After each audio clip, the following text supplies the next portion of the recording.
예, 반갑습니다. 여러분, 오늘도 예배하시는 여러분들의 삶과 가정에 하나님의 놀라운 은혜와 은총이 함께 하시기를 주님의 이름으로 소망합니다. 부흥사이신 어떤 목사님께서 부흥회를 다니시면서 전 세계의 아름다운 경치를 여기저기 많이 보셨다라고 합니다. 그래서 그것이 부러웠던 어떤 친구 목사님이 그 목사님에게 당신이 본 경치 중에서 가장 아름다운 곳 한 곳만 소개해달라. 어디가 가장, 당신이 본 경치 중에서 어떤 경치가 가장 아름답습니까? 라고 물어보았다라고 합니다. 그러자 그 목사님께서요 이렇게 대답하셨다라고 합니다. 내가 전 세계를 돌아다니면서 아름다운 경치를 참 많이 보았지만 가장 아름다운 경치는 밝게 웃는 환한 얼굴입니다. 밝게 웃는 모습이 가장 아름다워 보였습니다 라고 말하셨대요. 참 공감이 가는 말입니다. 걱정 없이 근심 없이 환하게 웃는 사람의 얼굴은요 다른 사람의 마음도 기쁘게 만들어주는 비타민과 같은 것입니다. 옆 사람 얼굴 한번 보시기 바랍니다. 어떠십니까? 환한 얼굴이 참 아름다우십니까? 다른 사람들에게 기쁨을 주는 밝은 얼굴이 되기를 참 소망합니다. 예배하는 사람들이 그래야 되잖아요. 그런데 문제는요, 우리가 인생을 살다 보면요, 우리의 삶에 그렇게 웃을 일이 많지 않다는 것입니다. 너무 기뻐서 웃음을 주체할 수 없는 것을 뭐라고 이야기하죠? 박장대소한다. 아주 크게 웃는다라는 의미의 박장대소라는 말을 사용하죠. 그러면 한번 생각해 보시기 바랍니다. 여러분, 언제 미친 듯이 웃음을 참지 못해서 웃어보셨습니까? 저도 말씀을 준비하면서 나는 언제 미친 듯이 웃어보았는가라는 질문을 스스로에게 던져보았습니다. 그랬더니 가장 최근에 아주 밝게 우리 식구들이 웃은 것이요, 저희 딸, 둘째 딸 유정이가 무슨 게임 같은 거 손을 이렇게 엇갈리면서 이것을 푸는 게임을 하자고 해서 했는데 그것이 유정이가 말한 대로 되지 않아서 가족 식구들과 아주 크게 웃었던 일이 있습니다. 그리고 제 인생을 가만히 생각해 보니까 일상의 삶 속에서 저희 아이들이 없었다면 그렇게 웃을 일이 참 많지 않겠구나라는 생각도 들었습니다.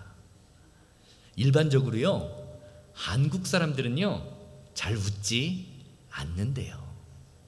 늘 화가 난 것처럼 심각한 얼굴 인상을 항상 찌그리트리고 있습니다. 그래서 어떤 학자가요, 한국 사람들이 하루에 얼마나 웃고 사는지 또 반대로 얼마나 걱정하면서 사는지를 조사해 보았다라고 합니다. 그랬더니 일반적으로 한국 사람들은요 하루에 몇 번이나 웃었을까요? 하루에 10번 정도 웃는다라고 하는 결과가 나왔다고 합니다. 그리고 한 번 웃을 때에 8.6초 그러니까 하루가 24시간이잖아요. 24시간 가운데 한국 사람들이 겨우 90초 정도 웃으면서 지낸다라는 흥미로운 결과를 발표했습니다. 그렇다면 과연 우리는 얼마나 근심 걱정을 하고 살까요? 이건 남자랑 여자랑 조금 다르다라고 합니다. 인생을 살면서 남자가 더 걱정을 많이 할까요? 아니면 여자가 더 걱정을 많이 할까요? 어떻다고 생각하십니까? 남자가 더 많이 한다. 김종호 장로님 손을 드셨는데 여자가 더 많이 한다. 남자분들은 남자가 더 걱정한다고 손을 들고 여자분들은 여자가 더 많이 한다고 손을 드는데 아마 자기중심적으로 생각하기 때문에 그런 것 같습니다.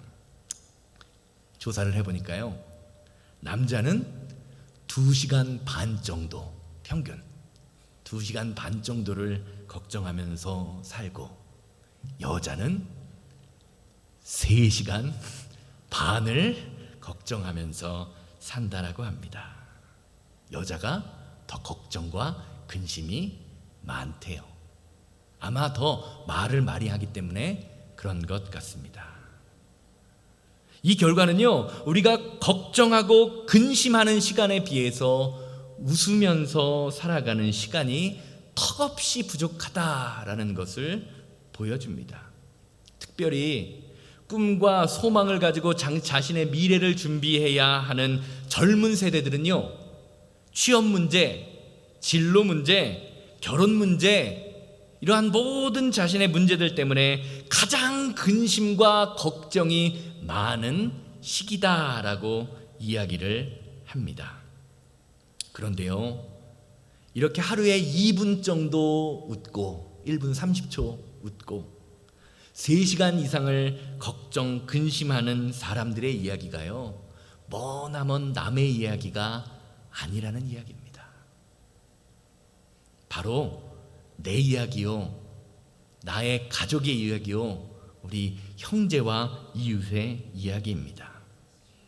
하나님은요, 이 세상을 창조하시면서 하나님이 보시기에 좋았더라, 하나님 보시기에 기뻤더라 라는 기쁨의 모습으로 저와 여러분들, 그리고 이 세상을 창조하셨는데요, 우리는요, 걱정 근심하면서 살아가느라 주님이 주신 기쁨을 잃어버리고 그저 그냥 세상만을 바라보며 살아가고 있으면서 하나님이 주신 귀한 시간을 아깝게 소비하고 있다는 것입니다.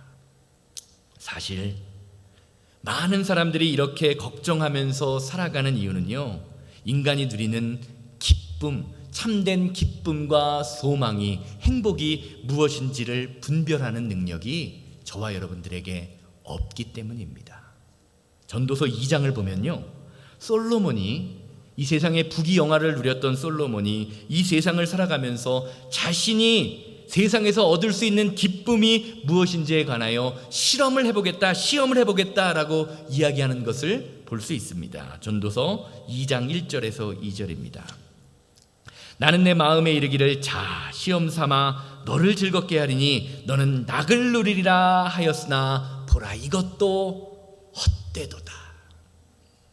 이 말은요, 절대 권력자였던 솔로몬 왕이요, 세상적인 것을 통하여 진정한 기쁨과 행복을 얻을 수 있는지를 시험해보자, 한번 시험해봤다라는 말을 이야기하는 것입니다. 그리고 그 시험의 내용은요, 3절과 8절 말씀으로 이어집니다. 전도서 2장 3절에서 8절이죠. 내가 내 마음으로 깊이 생각하기를, 내가 어떻게 하여야 내 마음을 지혜롭게 다스리면서 술로 내 육신을 즐겁게 할까? 또 내가 어떻게 하여야 천하의 인생들이 그들의 인생을 살아가는 동안 어떤 것이 선한 일인지 알아볼 때까지 내 어리석음을 꼭 붙잡아 둘까 하여 사업을 크게 하였노라. 내가 나를 위하여 집들을 짓고 포도원을 일구며 여러 동산과 과원을 만들고 그 가운데 각종 과목을 심었으며 나를 위하여 수목을 기르는 살림에 물을 주기를 위하여 못들을 팠으며 남녀 노비를 사기도 하였고 나를 위하여 집에서 종들을 낳기도 하였으며 나보다 먼저 예루살렘에 있던 모든 자들보다도 내가 소와 양떼와 소유를 더 많이 가졌으며 은과 금과 왕들이 소유한 보배와 여러 지방의 보배를 나를 위하여 쌓고 또 노래하는 남녀들과 인생들이 기뻐하는 첫 접들을 많이 두었노라. 요약해보면요, 솔로몬이 이 세상에 자신의 즐거움을 얻는 방법으로 선택한 것은 음주 가무를 통한 쾌락을 즐기고 많은 재산을 모으고 많은 여인들을 거느리면서 사는 것이었습니다. 가만히 생각해보면요, 이 시대를 살아가는 저와 여러분들의 모습과 많이 비슷한 것 같아 보입니다. 그리고 실제로 솔로몬은 고백하기를, 내가 이 세상에 있는 모든 것들을 다른 사람들보다 훨씬 더 많이 누리면서 살았다라고 고백합니다. 그런데 이렇게 많은 것을 누렸던 솔로몬은요, 이렇게 세상적인 만족을 통해 기쁨을 얻는 것을 한마디로 정리하여 결론 내립니다. 2장 2절 마지막 절 말씀이었죠. 보라, 이것도 뭐다? 헛되도다. 성경을 가만히 보면요, 솔로몬이 세상적인 것을 통하여 허망한 결과를 얻을 수밖에 없었던 이유가 바로 있습니다. 그것은 그의 삶의 목적이 내 중심, 자기 중심적이었기 때문입니다. 전도서 2장 3절에서 8절 말씀 다시 한번 보여주세요. 한번 가만히 살펴보시기 바랍니다. 솔로몬이 술을 먹고 집을 짓고 포도원을 일구며 종을 부리면서 살았던 이유는 다른 것이 아닙니다. 성경은 계속해서 이야기하죠. 내가 누구를 위하여? 나를 위하여. 나를 위하여. 한 장 넘어가 주세요. 나를 위하여. 그러니까 말씀을 집중해서 가만히 살펴보면요, 솔로몬이 헛되다고 이야기하는 것은요, 부자가 되고 많은 것을 누리면서 사는 것이 헛되다고 이야기하는 것이 아닙니다. 나를 위하여만 살았던 인생, 내 중심적인 삶이 헛되었구나라는 것을 고백하고 있는 것입니다. 사랑하는 여러분, 그리스도인은요, 제가 지난번에도 말씀드렸지만 잘 먹고 잘 살아야 합니다. 할 수 있으면 내 사업에서도 성공하고 내 자녀들도 잘 돼야 합니다. 그러나 그 잘 먹고 잘 사는 행위가 나와 내 가족이 잘 먹고 잘 사는 그런 나를 위한 행위로만 끝나서는 안 됩니다. 왜냐하면 나를 만족시킴으로 얻게 되는 세상적인 행복은 악한 마귀 사탄이 우리를 속이는 가짜 기쁨이기 때문입니다. 그렇게 나를 위한 삶은요, 그것을 잠깐 누릴 때는 행복한 것 같지만 저것만 가지면 내가 만족함을 얻을 수 있을 것 같다라는 생각이 들지만 그것을 이루고 난 후에는 반드시 허무함이 따르게 됩니다. 그렇기에 그리스도인의 삶과 시간과 물질과 건강은요, 반드시 하나님을 위해 사용될 때만 허무함을 느끼지 않고 기쁨과 참된 기쁨과 행복을 누리게 됩니다. 빌립보서 4장 4절 말씀 보세요. 주 안에서 항상 기뻐하라. 내가 다시 말하노니 기뻐하라. 어디서 기뻐하라고요? 주 예수 그리스도 안에서. 사랑하는 여러분, 성도는 예수님 안에서 참된 기쁨을 누리는 사람입니다. 그래서 성경이요, 기쁨, 성도가 누리는 기쁨이라는 것을 성령의 열매라고 말하는 것입니다. 오직 성령의 열매는 사랑과 희락과.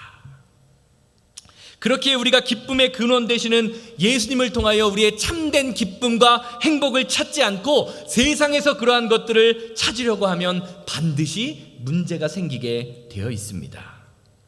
우리의 기쁨을 판단하는 기준이 바뀌어야 한다는 것입니다. 대부분의 사람들이요, 음식을 선택하는 기준이 있습니다. 무엇일까요? 그 음식이 맛이 있는가? 맛이 없는가입니다. 그래서 맛집으로 소문난 식당은 어떻죠? 그 음식 맛을 보기 위해서 사람들이 몇 시간이라도 기꺼이 줄을 서서 기다렸다가 먹기도 합니다. 아마 여기도 맛있는 맛집을 찾아내는 행복을 누리면서 살기를 원하는 것을 좋아하시는 분들이 있을지 모릅니다. 그런데 아무리 맛있는 걸 찾던 사람도요, 고혈압이나 당뇨같이 건강에 이상이 생기면요, 그때부터는요, 음식을 판단하는 기준이 바뀝니다. 맛있는 것에서 자신의 몸에 유익한 것으로 바뀝니다. 튀김을 좋아하던 사람이 튀김을 멀리합니다. 짠 것을 즐겨하던 사람도 가능한 한 짠 것을 먹지 않으려고 합니다. 왜냐하면 그 음식이 자신의 몸을 망가뜨린다라는 것을 알기 때문입니다. 우리의 영혼도 마찬가지입니다. 우리는 대개 무엇인가를 선택할 때 이것이 나에게 얼마나 유익한가, 나에게 얼마나 좋은가를 판단 기준으로 삼습니다.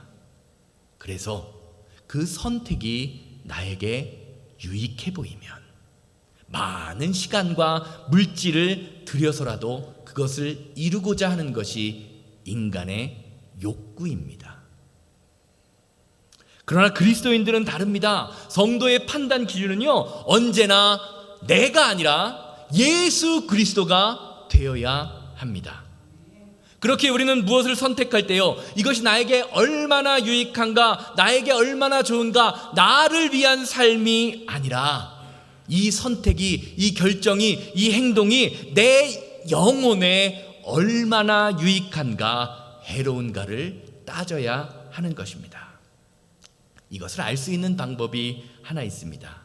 그것은요, 어떤 일을 행하고 난 후에 기분이 어떤가를 살펴보는 것입니다. 예를 들면 이런 거예요. 술을 좋아하는 분이 있다라고 생각을 해보시기 바랍니다. 친구를 만나서 술을 먹을 약속을 잡습니다. 어떻습니까? 기분이 아주 좋죠. 친구를 만나서 술을 먹을 생각이 아주 행복하고 기쁩니다. 놀 때도 아주 신나고 좋습니다. 그런데 술을 진탕 먹고 난 후에 뭐를 할까요? 웩 아스팔트 바닥에다가 부침개를 만들어요. 커다란 부침개를 만듭니다. 또 머리가 아픈 채로 술에 깨면서 이렇게 이야기하죠. 뭐라고 이야기하죠? 내가 다시는 술을 먹나 봐라. 다시는 술을 먹나 봐라. 하기 전에는 좋았는데요, 하고 난 후에 기분이 어떤 거예요? 나쁩니다. 그런데도 어떻습니까? 우리는 다시 술을 먹죠. 반대로 이런 경우가 있습니다. 어떤 사람이 예배에 갈까 말까, 몸이 힘든데 좀 쉬면 어떨까, 갈까 말까 고민하다가 아유 그래 힘들어도 한번 가보자, 예배를 드려보자 라는 생각을 하고 예배를 드립니다.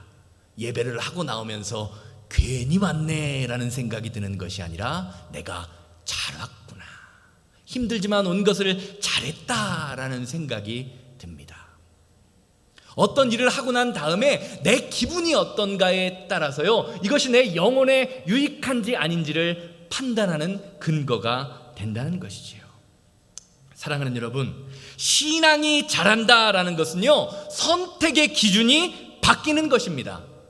예수님을 영접하기 이전에는요, 내 영혼이 망가지든지 말든지 그저 내게 즐거운 것, 내게 기쁜 것, 나를 위한 쾌락을 주는 것을 선택했다면, 우리가 예수 그리스도를 영접하고 우리의 믿음이 자람에 따라서 우리가 결정해야 할 것은요, 나를 위한 삶이 아니라 내 영혼을 위한 삶, 예수 그리스도를 위한 삶으로 바뀌어야 하는 것입니다. 이것이 성경에서 말하는 주 안에서 기뻐하는 사람의 모습입니다. 사랑하는 여러분, 여러분의 선택 기준은 과연 무엇입니까? 나를 위한 내 중심입니까? 아니면 예수 그리스도의 기쁨이 중심이 되고 계십니까? 성도의 참된 기쁨은요, 하나님 중심으로 선택하며 살아갈 때 하나님께서 저와 여러분들에게 허락하여 주시는 것입니다. 그렇기에 기쁨을 성령의 열매라고 말합니다. 그런데 문제는요, 우리가 이런 것을 알면서도 그것을 지켜나갈 힘이 부족하다라는 것이죠. 저희 교회에 나이가 지긋한 어르신들이 많기 때문에 가끔 같이 식사를 하다 보면 이런 장면을 보게 됩니다. 아까 말씀드린 것처럼 당이 있으시거나 고혈압이 있으셔서 밀가루 음식이나 튀긴 음식이나 짠 음식을 먹으면 안 되는데 자꾸 그런 것에 뭐가 가요? 손이 간다라는 거예요. 왜요? 우리의 입맛이요, 맵고 짜고 단 것에 중독되어 있기 때문입니다. 그러면서 이런 말씀을 하세요. 제가 이렇게 먹으면 안 되는데 오늘까지만 마음껏 먹고 오늘 저녁부터 내일부터는 절제하도록 하겠습니다. 그리고 또 내일이 되면 어떻습니까? 오늘까지만 하다가 하루하루 결심이 무너지게 됩니다. 우리의 영적 상태도 마찬가지입니다. 솔직히 한번 생각해 보시기 바랍니다. 우리가 솔직히 하나님의 말씀의 유익함을 모르기 때문에 하나님께 온전히 드리고 온전히 섬기고 온전히 나누지 못하는 것입니까? 아닙니다. 하나님의 말씀이 나의 영혼에 유익하다는 것은 알지만 그것을 지킬 만한 힘이, 능력이 없는 것입니다. 그래서 우리는 주님 안에서 주님이 주시는 참된 기쁨을 누리기 위하여 성령의 도우심을, 하나님의 인도하심을 받아야 합니다. 오늘 말씀이요, 이것을 우리에게 알려줍니다. 오늘 본문 말씀인 느헤미야 8장 10절 말씀 함께 보시기 바랍니다. 느헤미야가 또 그들에게 이르기를 너희는 가서 살찐 것을 먹고 단 것을 마시되 준비하지 못한 자들에게는 나누어 주어라. 이날은 주의 성일이니 근심하지 말라. 여호와를 인하여 기뻐하는 것이 너희의 힘이니라 하고. 아멘. 오늘 말씀의 배경은요 이렇습니다. 이스라엘 백성들이요 하나님 앞에 범죄함으로 바벨론이라는 나라의 포로로 끌려갑니다. 포로 생활이 얼마나 힘들었을까요? 노예로 살았으니까 정말 힘들고 어려운 삶을 살았습니다. 그런데 포로 생활의 괴로움 가운데 하나님이 은혜를 베푸셔서요 많은 사람들이 포로에서 해방되어 고국으로 돌아오는 은혜를 누리게 됩니다. 그런데 돌아와 보니까요 하나님의 임재의 상징이었던 성전과 자신을 지켜주는 그 보호하심의 상징이었던 예루살렘 성벽이 완전히 무너져 버렸습니다.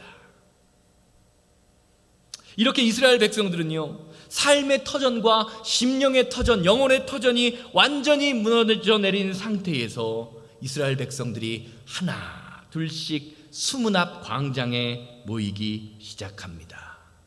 자신의 처지를 보기 위한 것이죠. 그리고 이렇게 많은 사람들이 모여들기 시작했을 때 에스라 선지자가요 사람들을 모아놓고 사람들 앞에서 하나님의 율법을 읽기 시작합니다. 느헤미야 8장 8절에서 9절 말씀 보시기 바랍니다. 하나님의 율법책을 낭독하고 그 뜻을 해석하여 그 백성에게 낭독하는 것을 다 깨닫게 하니 백성이 율법의 말씀을 듣고 다 우는지라.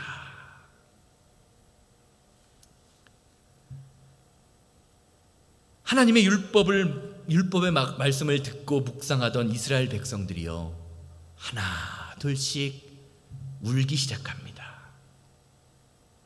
자신들이 영적 지식이 없어서 바벨론의 포로에 끌려가게 됐다라는 것을, 그래서 하나님이 보시기에 너무나 부끄러운 삶을 살았다는 것을 깨닫게 된 것입니다. 그때에 눈물을 흘리는 이스라엘 백성을 향하여 느헤미야 선지자가 오늘 이야기하는 거예요. 여호와를 기뻐하는 것이 너희의 힘이니라. 아멘. 오늘 본문 말씀에서 에스라 선지자가 읽은 그 율법의 말씀은요 학자들은 이스라엘아 들으라 샤마 이스라엘이라고 시작되는 신명기 6장으로부터 이어지는 말씀이라고 추정합니다. 신명기 6장으로부터 이어지는 그 율법을 설명하는 그것의 결론은 무엇입니까? 하나님을 잘 섬기면 너희가 들어가도 복을 받고 나가도 복을 받게 될 것이다. 신명기 28장에 그렇게 증거하죠. 그런데 하나님은요 이스라엘 백성들에게 이 말씀만 하는 것이 아닙니다. 하나님을 잘 섬기지 않으면 이렇게 된다라고 말합니다. 신명기 28장 19절 말씀 보시기 바랍니다. 신명기 28장 19절. 하나님을 잘 섬기지 않으면 내가 들어와도 저주를 받고 나가도 저주를 받으리라. 이스라엘 백성들이요, 이것을 깨달은 것입니다. 하나님을 예배하지 않는 것이 이 자신의 삶에 이런 결과를 가져왔다는 것을 깨닫게 된 것입니다. 사랑하는 여러분, 하나님을 예배하지 않은 채로 세상에서 성공하는 것은요, 잘 되는 것은 저주입니다. 여러분, 너희가 잘 돼도 저주를 받고 들어가도 저주를 받고 나가도 저주를 받으리라. 모든 행동이 하나님 안에 있지 않으면 다 저주된 삶이라는 것을 말합니다. 왜 그렇습니까? 그의 삶이 그저 그렇게 세상에서 잘 사는 것처럼 보여도 결국에는 종국에는 무엇을 향하여 갑니까? 지옥의 불을 향하여 달려가기 때문입니다. 사랑하는 여러분, 여호와를 기뻐한다라는 것은요, 하나님을 예배하는 것입니다. 쉽게 말하면 느헤미야 선지자는요, 이스라엘 백성들의 삶이 무너지고 영적으로 무너진 이유가 다른 것이 아닌 그들의 예배의 무너짐에 있었다라는 것을 알려주고 있는 것입니다. 그리고 이스라엘 백성들이 율법의 말씀을 들을 때 이것을 깨달은 것입니다. 그렇기에 느헤미야 선지자는 말하고 있죠. 다시 이스라엘 백성들이 하나님 앞에 무릎 꿇으며 하나님을 예배할 때 하나님께서 이스라엘 백성들의 삶을 회복시켜 주시고 새로운 능력을 부어주실 것이다 라는 것을 믿음으로 선포하고 있는 것입니다. 사랑하는 여러분, 성도의 가장 큰 기쁨은요, 예배의 회복입니다. 예배가 회복될 때 우리의 무너진 인생이 회복됩니다. 예배가 회복될 때 우리의 연약한 육신의 질병이 회복됩니다. 예배가 회복될 때 우리의 과거의 아픔과 상처, 저주에서 벗어날 수 있는 놀라운 능력이 저와 여러분들의 삶에 임하게 됩니다. 믿으십니까? 이것이 믿어지는 것이 신앙이에요. 내가 잘 들어가도 복을 받고 나가도 복을 받는다라는 것만 믿는 것이 아니라 하나님을 잘 믿지 않으면 내가 들어와도 저주를 받고 나가도 저주를 받게 되는 것까지 믿는 것이 믿음입니다. 여러분, 그것을 잘 알아야 하는 것입니다. 그러기에 이런 점에서 참된 성도의 기쁨은요, 좋은 형편, 좋은 상황에서 나오는 것이 아니라 믿음의 회복, 예배의 회복에서 드러나게 되어 있습니다. 그렇기에 우리는요, 우리의 눈에 보이는 형편과 상황으로 사람을 판단하지 말고 내 삶의 중심이 어디를 향하여 있는지를 보면서 우리의 삶을, 형편을 판단해야 하는 것입니다. 요한계시록에 나오는 초대교회를 비교해 보기를 원합니다. 라오디게아 교회라는 교회가 있어요. 그 교회는요, 겉으로 보기에는 부족함이 없고 부유하고 잘 먹고 잘 사는 사람들이 모인 교회였습니다. 그런데 주님은요, 그 교회를 향하여 이렇게 말씀하십니다.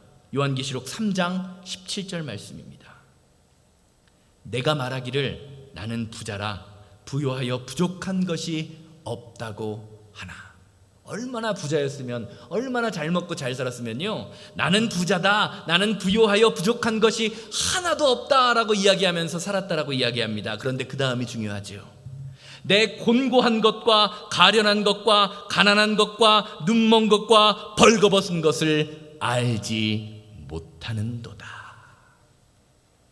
그런데 그 반대되는 교회가 있습니다. 빌라델피아 교회입니다.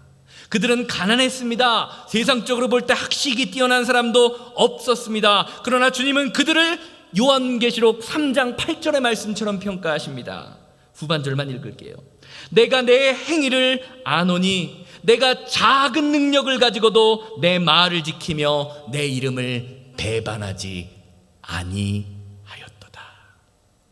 사랑하는 여러분, 하나님은요, 저와 여러분들이 이 세상에서 얼마나 많이 배우고 얼마나 많은 재물을 모으며 얼마나 많은 사람을 모으며 인기 있게 살아가는지에 관심을 두시는 분이 아닙니다. 그것은요, 이 세상 사람들이 사람을 판단하는 기준입니다. 그렇게 우리가 이런 것들에만 관심을 기울이고 살면요, 영적으로 가난해지고 영적으로 눈멀고 영적으로 벌거벗은 것을 알지 못한 채 나는 괜찮다, 나는 안전하다를 외치며 하나님의 영광이 떠나버리는 삶을 살아가게 됩니다. 쉽게 말하면 이스라엘 백성들이 바벨론에 끌려갔던 것처럼 인생 한 방에 무너지는 수가 있다라는 것입니다. 왜요? 저와 여러분들의 삶이, 인생이 하나님의 손아귀 위에 있는 인생이기 때문입니다. 하나님이 하고 불어버리시면요, 그냥 우리의 건강이고 재산이고 모든 것이 다 사라져 버립니다. 우리의 생명조차도 하나님의 손에 있는 것입니다. 나는 부유하다, 나는 잘났다, 나는 괜찮다가 다가 아니라는 말입니다. 보세요, 다윗의 아들 가운데요, 압살롬이라는 사람이 있습니다. 성경은요, 압살롬이라는 그 다윗의 아들을요 이렇게 표현합니다. 사무엘하 14장 25절이에요. 온 이스라엘 가운데 압살롬 같이 아름다움으로 크게 칭찬받는 자가 없었더니 그는 발바닥부터 정수리까지 흠이 없었더라. 와, 한번 생각해 보세요. 아무리 아름다운 사람이라도요, 어딘가 한 군데 컴플렉스가 있게 마련입니다. 그런데 성경은요, 압살롬이 머리부터 발끝까지 흠이 없다라고 말합니다. 성경을 보면 특히 그의 머리털이 참 아름답고 숱이 많았다라고 이야기합니다. 그래서 그 압살롬은요, 자신의 머리카락을 자랑스럽게 여겨서 매년 연중 행사로 자신의 머리를 자를 때 올해는 머리카락이 몇 그램이나 자랐는지 무게를 달아보기도 했다라고 증거합니다. 그리고 성경을 보면요, 압살롬은 아주 영리합니다. 리더십이 있습니다. 많은 사람들이 그를 따르는 그런 사람이었습니다. 세상에서 인기도 많은 사람이었습니다. 그렇다면 그렇게 아름다웠고 세상적으로 뛰어난 압살롬의 인생은 행복으로 마무리 지었습니까? 아니지요. 그렇지 않습니다. 시간상 자세히 말씀드릴 수는 없지만 그의 아버지 다윗을 반항하여 반역죄를 저지르다가 비참하게 나뭇가지에 목이 걸려서 질식하는 삶으로 그의 인생을 마감하게 됩니다. 성경을 보면요, 다윗은요 그를 끔찍하게 사랑했습니다. 그런데 그의 인생의 마지막은요, 그를 끔찍히 사랑했던 아버지를 가장 잔인하게 배반한 아들, 아버지 첩 10명과 동침한 희대의 폐륜아로 성경이 증거하고 있습니다. 온 이스라엘 가운데 칭찬을 받고 머리부터 발끝까지 아름다움으로 흠이 없었던 자의 인생의 마지막 모습이라는 것입니다. 부자가 몇 대를 가지 못한다는 말이 있죠? 3대를 가지 못한다라는 말이 있습니다. 우리가 인생을 살다 보면요, 좋은 조건을 가진 사람들이 오히려 멸망하는 것을 보게 됩니다. 왜냐하면 우리에게 좋은 것을 주신 주님, 그 근원이 되시는, 축복의 근원이 되시는 예수님을 바라보지 않고 그 좋은 것 자체만을 그것이 최고라고 생각하며 살아가기 때문입니다. 사랑하는 여러분, 물질과 지식과 외모로 대표되는 외적인 좋은 조건들, 세상 사람들이 그토록 원하고 가지고 누리고 싶어하는 그것들은요, 진정한 생명이 아닙니다. 가짜입니다. 속지 마십시오. 그렇기 때문에 우리는요, 그런 것만 의지하는 사람들의 심령은요, 그것을 의지하고 의지할수록 더욱더 공허해짐을 느낄 수밖에 없습니다. 세상을 향한 우리의 욕망은 끝이 없기 때문에 더 많이, 더 크게, 더 높아지는 것을 추구하다가 결국 그것들 때문에 망하게 되는 것입니다. 돈을 의지하는 사람은 돈 때문에 망합니다. 사람을 의지하는 사람은 사람 때문에 망합니다. 이것이 세상을 쫓는 자들의 마지막 모습입니다. 그러나 하나님의 사람은 다릅니다. 성도의 판단의 기준은 언제나 예수 그리스도의 영광이요 하나님의 기쁨입니다.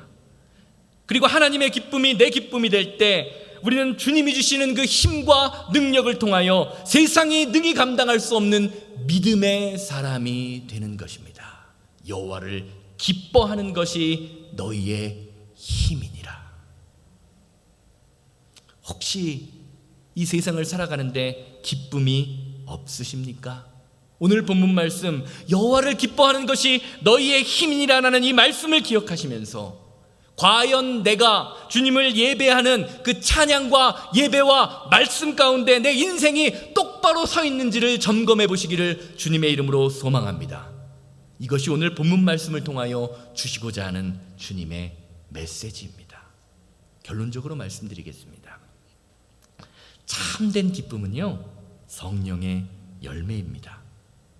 이런 점에서 지난 주일을 살펴본 말씀과 연결지어 생각해 보면요, 참된 기쁨, 참된 행복은요, 저와 여러분들 앞에 놓인 사명, 즉 십자가를 감당할 때 그 십자가를 통하여 기쁨이 임하게 되는 것입니다.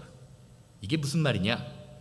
십자가 그 자체만 바라보면, 사명 그 자체만 바라보면 참 힘들고 어려울 것 같은데, 그래서 내 힘으로는 감당할 수 없을 것 같았는데 주님을 의지하며 주님 앞에 무릎 꿇으며 기도하다 보니까 주님의 도우심으로 감당하게 되고, 또 이기게 하시는 하나님을 바라보니 감사하고 기쁘게 된다라는 것입니다. 이것이 십자가 사명과 기쁨의 비밀입니다.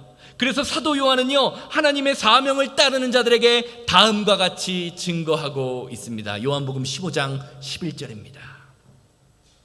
내가 이것을 너희에게 이름은 내 기쁨이 너희 안에 있어 너희 기쁨을 충만하게 하려 함이니라.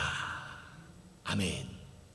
옆분 다시 한번 바라보시기 바랍니다. 말씀을 듣기 이전과 말씀을 듣기 이후의 얼굴이 어떠십니까? 어떠세요? 한번 바라보세요. 기쁨이 넘쳐 보이십니까? 사명이 넘쳐 보이십니까? 전도라는 것은요, 교회에 사람을 데려오는 것이 아닙니다. 내가 경험한 하나님, 내가 만난 하나님, 그 하나님을 만난 기쁨을요, 다른 사람도 맛보게 하는 것이 바로 전도의 출발입니다. 쉽게 말하면 내 안에 기쁨이 넘치고 감사가 넘치고 찬송이 넘치면요, 우리가 세상에서 그렇게 살아가면요, 우리 새생명교회에 제발 좀 오지 마십시오, 안 오셔도 됩니다 라고 해도 나도 그 기쁨을 누리고 싶습니다, 나도 그 감사를 누리고 싶습니다, 나도 그 찬송을 누리고 싶습니다 라는 말과 함께 사람들이 저절로 찾아오게 돼 있습니다. 제발 우리 교회 좀 오세요, 우리 목사님 좋다니까요, 그렇게 얘기 안 해도요 찾아오게 되어 있는 것입니다. 반대로 우리 안에 기쁨이 없고 감사가 없고 찬송이 없으면요, 오라고 해도 오기 싫은 교회가 되어버립니다. 과연 우리는 어떤 모습입니까? 저는 우리 새생명교회가요, 우리 주변 이웃들과 성도님들에게 기쁨과 생명을 주는 교회가 되기를 원합니다. 아멘이죠? 아멘 소리만큼 기쁨과 생명을 주게 될 것입니다. 조금 커졌네요. 그러기 위해서는요, 우리가 먼저 하나님을 기뻐함으로 힘을 얻는 믿음의 성도가 되어야 하는 것입니다. 여호와를 기뻐하는 것이 저와 여러분들의 힘입니다. 예배에 목숨을 거십시오. 불평 대신 불만 대신 감사하며 사랑하십시오. 섬기십시오. 나누십시오. 베푸십시오. 하나님이 저와 여러분들에게 생명을, 힘을 더하여 주실 것입니다. 세상에서 가장 아름다운 것은요, 하나님을 기뻐하는 저와 여러분들의 얼굴입니다. 이 시간 다 같이 나의 힘이 되신 여호와여 찬양하시면서 기도하실 텐데, 주님, 내가 세상을 살아가면서 하나님 뜻대로 살지 않아 나의 인생이 무너졌습니다. 나의 마음이 무너졌습니다. 생명 되신 하나님을 찬양하는 것보다 여전히 세상을 따라가며 세상을 쫓는 나의 불쌍한 영혼을 책임져 주시고 여호와를 기뻐하는, 그래서 힘을 얻는 믿음의 성도로 변화시켜 주시옵소서. 다 같이 찬양합니다. 나의 힘이 되신 여호와여, 내가 주님을 사랑합니다. 주는 나의 반석이시며 나의 요새시라. 주는 나를 건지시는 나의 주, 나의 하나님, 나의 피할 바위시요, 나의 방패시라. 나의 하나님,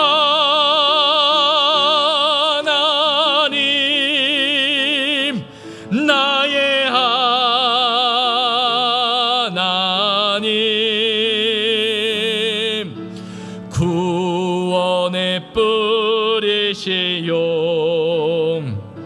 나의 산성이, 나의 하나님, 나의 하나님,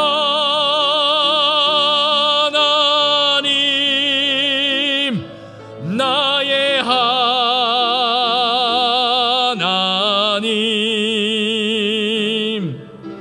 그는 나의 여호와,